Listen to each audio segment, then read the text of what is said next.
Hello every one. IGNOU യൂണിവേഴ്സിറ്റിയുടെ MEG 14 ആണ് discuss ചെയ്തുകൊണ്ടിരിക്കുന്നത്. അപ്പോൾ നിങ്ങൾക്കറിയാം, ഓൾറെഡി ബ്ലോക്ക് 1 ബ്ലോക്ക് 2 നമ്മൾ കംപ്ലീറ്റ് ചെയ്താണ്. ബ്ലോക്ക് 3 യൂണിറ്റ് 1 യൂണിറ്റ് 2 അതും കംപ്ലീറ്റ് ചെയ്തു. അതിൻ്റെ എല്ലാ വീഡിയോസിൻ്റെ ലിങ്കുകളും ഡിസ്ക്രിപ്ഷൻ ബോക്സിലുണ്ട്. അപ്പോൾ അത് കാണാത്തവർ കാണുക. ഇന്ന് നമ്മളിവിടെ ഡിസ്കസ് ചെയ്യുന്നത് block 3 unit 3. Discuss the different ways in which the writer has achieved objectivity in his presentation. എഴുത്തുകാരൻ അദ്ദേഹത്തിൻ്റെ അവതരണത്തിൽ വ്യത്യസ്ത വഴികളിൽ കൂടിയൊക്കെ സഞ്ചരിക്കേണ്ടി വന്നു അല്ലേ, അദ്ദേഹത്തിൻ്റെ ലക്ഷ്യം അച്ചീവ് ചെയ്യാനായിട്ട്. അപ്പോൾ അതിനെ കുറിച്ചിട്ട് ഒന്ന് ഡിസ്കസ് ചെയ്യണം. The writer of Tamas has achieved objectivity in his presentation through several ways. One of the primary ways is through the use of omniscient narrator who presents the story without taking sides or showing any bias. The narrator is all-knowing and presents the thoughts and feelings of various characters, allowing the reader to understand their motivations and actions. This narrative technique enables the writer to present a balanced view of the events without imposing his own opinions or biases. Another way the writer has achieved objectivity is by presenting multiple perspectives and voices. The novel includes a diverse range of characters, each with their own unique experiences and viewpoints. By presenting these different perspectives, the writer allows the reader to see the complexity of the issue and understand the various factors that contributed to the communal violence.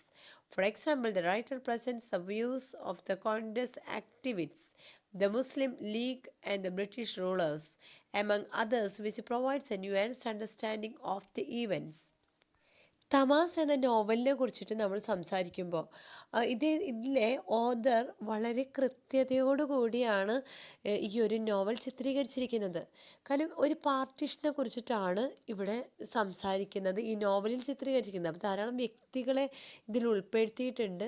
അപ്പോൾ ഈ ക്യാരക്ടേഴ്സിനെല്ലാം തന്നെ ഇവിടെ ചിത്രീകരിച്ചിരിക്കുന്നത് രണ്ട് രീതികളിലാണ്. ഒന്ന് അവരുടെ വയലൻസിനെ ചിത്രീകരിച്ചിട്ട്, അതേസമയം മറ്റൊരു രീതിയാണ് ഇവിടെ കാണിക്കുന്നത് അവരുടെ ഒരു സിമ്പത്തറ്റിക് ആറ്റിറ്റ്യൂഡൊക്കെ.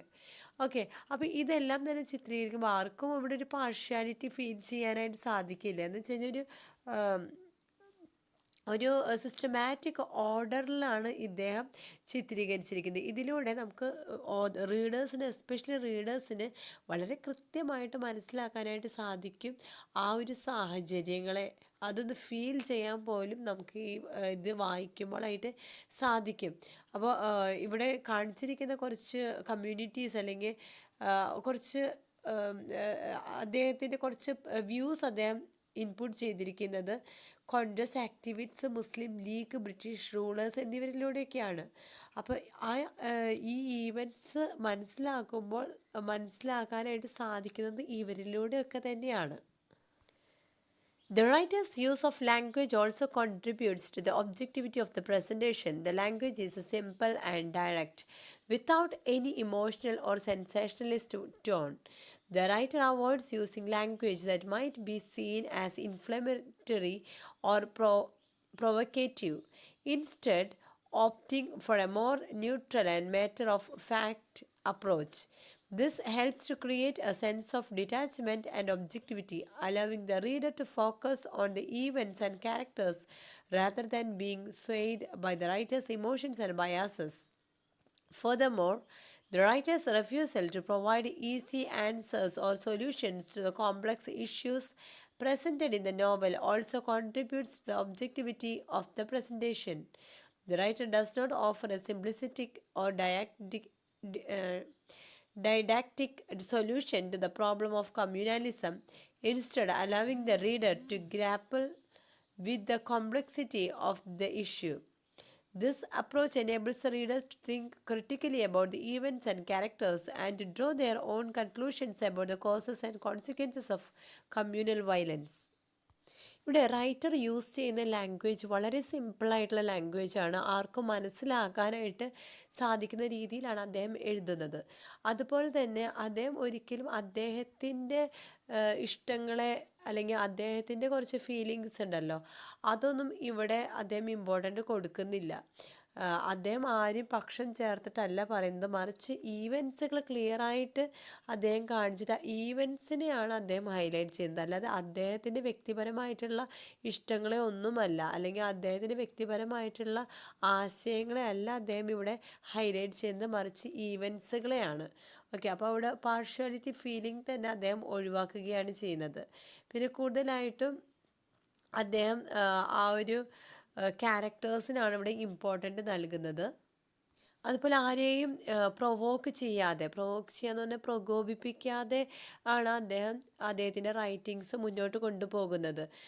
അപ്പോൾ ആർക്കും ഒരു ഇറിറ്റേഷനൊന്നും ഫീൽ ചെയ്യാത്ത രീതിയിലാണ് അദ്ദേഹത്തിൻ്റെ റൈറ്റിങ്സ് ഇവിടെ അദ്ദേഹം ചിത്രീകരിക്കുന്നത്. അതുപോലെ തന്നെ ഇമ്പോർട്ടൻ്റ് ആയിട്ടുള്ള മറ്റൊരു കാര്യമാണ്, ഈ ഇത്രയും അധികം പ്രശ്നങ്ങളൊക്കെ അദ്ദേഹം ചിത്രീകരിക്കുമ്പോൾ അദ്ദേഹം അതിനൊരു സൊല്യൂഷൻ പറഞ്ഞു തരുന്നില്ല. അതിൻ്റെ പ്രധാന കാരണം എന്ന് പറഞ്ഞു കഴിഞ്ഞാൽ ഇദ്ദേഹം ഇതിൽ സൊല്യൂഷൻ പറയേണ്ട ആവശ്യമില്ല എന്നാണ് അദ്ദേഹം പറയുന്നത്. കാരണം ഇത് വായിക്കുന്ന ഓരോ റീഡേഴ്സിനും ഫീൽ ചെയ്യണം എങ്ങനെയാണ് ഈ പാർട്ടീഷൻ അല്ലെങ്കിൽ വയലൻസ് മുഖേന ആൾക്കാർക്ക് ഉണ്ടാകുന്ന ആ ഒരു സൈഡ് എഫക്റ്റ് ഉണ്ടല്ലോ, എങ്ങനെയാണ് ഓരോ വ്യക്തികളും ഇൻഡിവിജ്വലി ആയാലും കമ്മ്യൂണിറ്റീനെ ആയാലും അത് അഫക്റ്റ് ചെയ്യുന്നത്, അത് ഓരോ വ്യക്തിയും മനസ്സിലാകാനും സ്വന്തമായിട്ട് കുറച്ച് തീരുമാനങ്ങൾ എടുക്കാനുമാണ് റീഡേഴ്സിനെയാണ് ഇദ്ദേഹം അവസരം കൊടുക്കുന്നത് അതിന് വേണ്ടിയിട്ട്. അപ്പോൾ അദ്ദേഹം സ്വന്തമായിട്ട് ഒരു സൊല്യൂഷനും ഈ നോവലിൽ പറയുന്നില്ല, മറിച്ച് അത് റീഡേഴ്സ് സ്വന്തമായിട്ട് സൊല്യൂഷൻസ് കണ്ടുപിടിക്കണം എന്നാണ് ഇദ്ദേഹം പറയുന്നത്. The writer's use of historical context also adds to the objectivity of the presentation. The novel is set in the 1940s, a time of great turmoil and upheaval in India. By grounding the story in historical reality, the writer provides a nuanced and accurate portrayal of the events, rather than relying on fictional or fantastical elements. This approach enables the reader to understand the historical context in which the events took place and to appreciate the complexity of the issues presented. Finally, the writer's avoidance of moralizing or judgmental tone also contributes to the objectivity of the presentation. The writer does not lecture the reader or impose his own moral values on the story, instead allowing the characters and events to speak for themselves. This approach enables the reader to engage with the story on a deeper level and to think critically about the issues presented.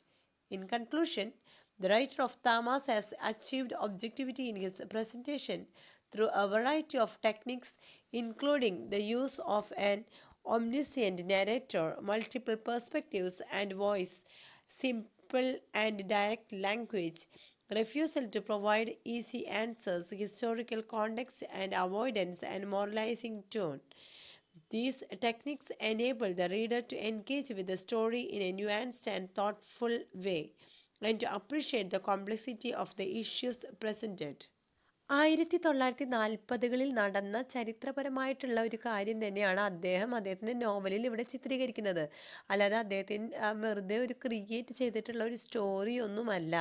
അപ്പോൾ അതുകൊണ്ട് തന്നെ അതിൻ്റെ കൃത്യമായിട്ടുള്ള സംഭവ വികാസങ്ങളെക്കുറിച്ച് readers ബോധവാന്മാരായിരിക്കാൻ വേണ്ടിയാണ് അദ്ദേഹം ഇവിടെ അദ്ദേഹത്തിൻ്റെ ഓരോ ചിത്രീകരണത്തിൽ കൂടിയും അദ്ദേഹം റീഡേഴ്സിനെ ഇവിടെ ഇൻവൈറ്റ് ചെയ്യുന്നത്. ഫൈനലി പറയുകയാണെങ്കിൽ തന്നെ റൈറ്റർ ഇവിടെ ആർക്കും ഒരു ജഡ്ജ്മെൻറ്റ് നൽകുന്നില്ല, അതുപോലെ തന്നെ മോറലായിട്ടുള്ള ഒരു അഡ്വൈസും ഇവിടെ നൽകുന്നില്ല, മറിച്ച് അതിൻ്റെ ഒരു ഉദ്ദേശം എന്ന് പറയുന്നത് റീഡർ തന്നെ വിമർശിക്കട്ടെ നടന്ന കാര്യങ്ങളെ കുറിച്ചിട്ട് എന്നാണ് അദ്ദേഹം ഇവിടെ ആഗ്രഹിക്കുന്നത്. അപ്പോൾ തമാസ് എന്ന നോവലിൻ്റെ ഒരു കൺക്ലൂഷൻ എന്ന് പറയുമ്പോൾ അദ്ദേഹം വളരെ സിമ്പിളായിട്ടുള്ള ഒരു ലാംഗ്വേജാണ് ഇവിടെ യൂസ് ചെയ്തിരിക്കുന്നത്. അതുപോലെ ഹിസ്റ്റോറിക്കൽ കോണ്ടെക്സ്റ്റിലാണ് അദ്ദേഹം എഴുതിയിരിക്കുന്നതും. അദ്ദേഹം ആർക്കും ഒരു അഡ്വൈസ് നൽകുന്നില്ല, മറിച്ച് അദ്ദേഹം പറയുന്നത് റീഡേഴ്സ് തന്നെ സ്വന്തമായിട്ട് കാര്യങ്ങൾ മനസ്സിലാക്കാനും ആ സ്ട്രഗിൾസൊക്കെ അന്ന് നടന്ന പാർട്ടീഷൻ്റെ ഭാഗമായി നടന്ന സ്ട്രഗിൾസൊക്കെ ഹ്യൂമൻ ബീങ്സിന് മനുഷ്യന്മാർക്ക് എത്രമാത്രം അന്ന് ജീവിച്ചിരുന്ന മനുഷ്യന്മാർ അനുഭവിച്ചിട്ടുണ്ടായിരുന്നു എന്ന് മനുഷ്യത്വത്തോടു കൂടിയിട്ട് മനുഷ്യർ മനസ്സിലാക്കണം എന്നാണ് ഇദ്ദേഹം ആഗ്രഹിക്കുന്നത്. അപ്പോൾ ഇവിടെ ബ്ലോക്ക് 2-ൽ ഇത്രയൊക്കെ ഉള്ളൂ. നമുക്കിനി ഒരു യൂണിറ്റും കൂടി ഉണ്ട്, ബ്ലോക്ക് 4. അത് നമുക്ക് പെട്ടെന്ന് തന്നെ കവർ ചെയ്യാം. അപ്പോൾ ആർക്കെങ്കിലും എന്തെങ്കിലും ഡൗട്ട്സ് ഉണ്ടെങ്കിൽ എന്ത് ചെയ്യണം, കമൻറ്റ് ചെയ്യണം. പിന്നെ വീഡിയോ ഉപകാരപ്പെട്ടെങ്കിൽ സബ്സ്ക്രൈബ് ചെയ്യുക, ലൈക്ക് ചെയ്യുക. ഓക്കെ. അതുപോലെ തന്നെ അസൈൻമെൻറ്റ്സ് ആവശ്യമാണെങ്കിൽ ക്വസ്റ്റ്യൻ ആൻസേഴ്സിൻ്റെ ആയാലും സോൾവ്ഡ് അസൈൻമെൻറ്റ്സ്, ക്വസ്റ്റ്യൻ ആൻസേഴ്സോ എന്തെങ്കിലും ആവശ്യമാണെങ്കിൽ നിങ്ങൾക്ക് ഈ വാട്സാപ്പ് നമ്പറിൽ ഒന്ന് വാട്സാപ്പ് ചെയ്താൽ മതി. I'll provide you. Okay. So we'll meet you with the next video. By then, take care and goodbye.